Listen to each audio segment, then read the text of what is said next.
The Haunting Truth, the real horror behind The Girl Next Door, 2007. The unsettling introduction. In the quiet suburbs of America, some houses hide secrets darker than any fiction. The flickering screen shows a horror film, actors playing out scenes of unimaginable cruelty. But as the credits roll on The Girl Next Door, few viewers realize they've witnessed a sanitized version of one of America's most disturbing true crime cases. A case so horrific that the screenwriters actually toned down reality to make it bearable for audiences. What you're about to hear isn't just the story of a film's creation. It's a descent into the darkest corners of human behavior, a true account of how an ordinary neighborhood became the setting for extraordinary evil, and how that evil eventually found its way to our screens. The Sylvia Likens case, reality darker than fiction. Indiana, 1965. 16-year-old Sylvia Likens and her sister Jenny were left in the care of Gertrude Benisevsky, a mother of 7 who was paid $20 a week by the girls' traveling carnival worker parents. What began as a temporary arrangement quickly devolved into one of the most sadistic cases of torture ever documented in American criminal history. For 3 months, Sylvia endured escalating abuse. Initially, it was just beatings. Then came cigarette burns, scalding baths, and starvation.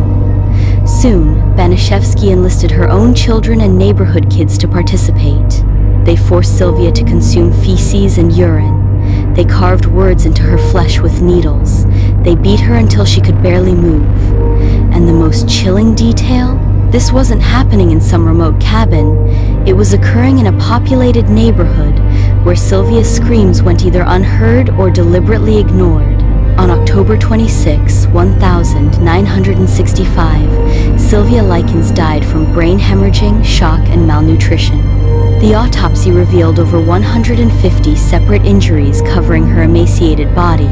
From tragedy to page, Jack Ketchum's literary challenge, fast forward to 1989. Horror author Jack Ketchum, known for his unflinching prose, published The Girl Next Door, a novel that transposed the Likens case to 1950s suburban New Jersey. Ketchum later admitted that even he, a writer celebrated for pushing boundaries, found the material almost too disturbing to write. "I had nightmares," Ketchum recalled in interviews. "I'd wake up thinking about this girl and what she endured. There were days when I could only write a paragraph before having to stop." The novel developed a cult following among horror enthusiasts who recognized it wasn't mere exploitation, but a meditation on how ordinary people can become complicit in extraordinary evil. Critics noted that Ketchum's most terrifying accomplishment was showing how easily cruelty could become normalized, how quickly moral barriers could collapse. Bringing nightmare to screen, the film's creation. When director Gregory Wilson approached the project in the early 2000s, he faced a paradoxical challenge. How to make a film true to this horror without creating something unwatchable. The production itself became a psychological minefield. Actress Blythe Farth, who portrayed the victim character Meg, described the filming experience as emotionally devastating. The young actors playing the neighborhood children reported feeling disturbed by their own performances. Several crew members quit during production, unable to separate themselves from the material. Wilson implemented mandatory counseling sessions for cast and crew. Between takes of the most disturbing scenes, the set would transform into something like a group therapy session, actors embracing, reassuring each other they were just telling a story. What makes this production uniquely unsettling is that everyone involved understood they were dramatizing real events. Every scream, every act of cruelty performed on camera echoed something that had actually happened to a real teenager named Sylvia Likens. The ethical quandary, entertainment or education? Upon its release, The Girl Next Door sparked intense debate. Critics were divided. Some praised it as a harrowing but necessary look at the reality of abuse and the bystander effect. Others condemned it as exploitation, arguing that some stories might be better left untold. The film never found mainstream theatrical distribution. Instead, it circulated through film festivals and direct-to-DVD release, finding an audience through word of mouth among horror aficionados who recognized it as something fundamentally different from standard genre fare. Survivors of abuse reported complex reactions. Some felt validated by seeing the psychology of abuse depicted accurately, while others were triggered by its unflinching portrayal. The haunting legacy.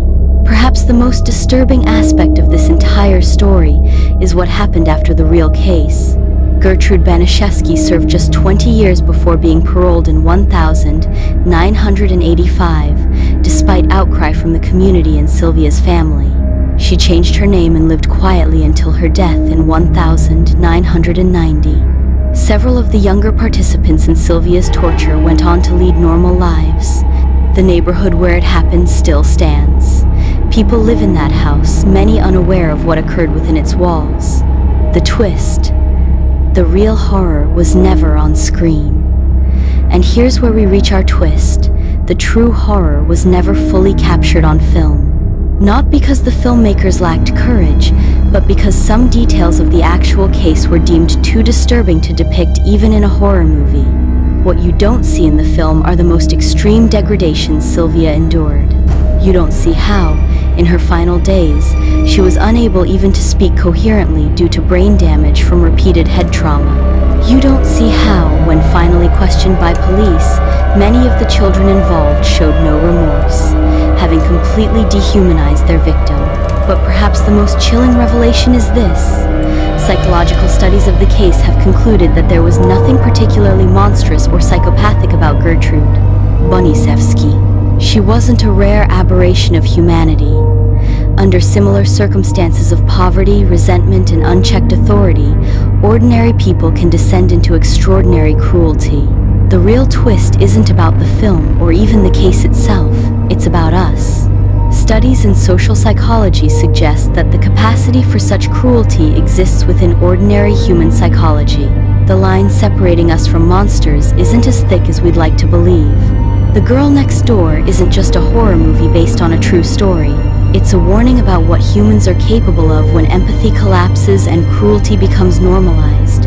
A warning that continues to haunt us, not because it's so alien to our nature, but because it reveals something about humanity that we'd prefer to deny. The true horror was never just next door. It's within us all. Subscribe to Horror Vault to watch such true horror stories.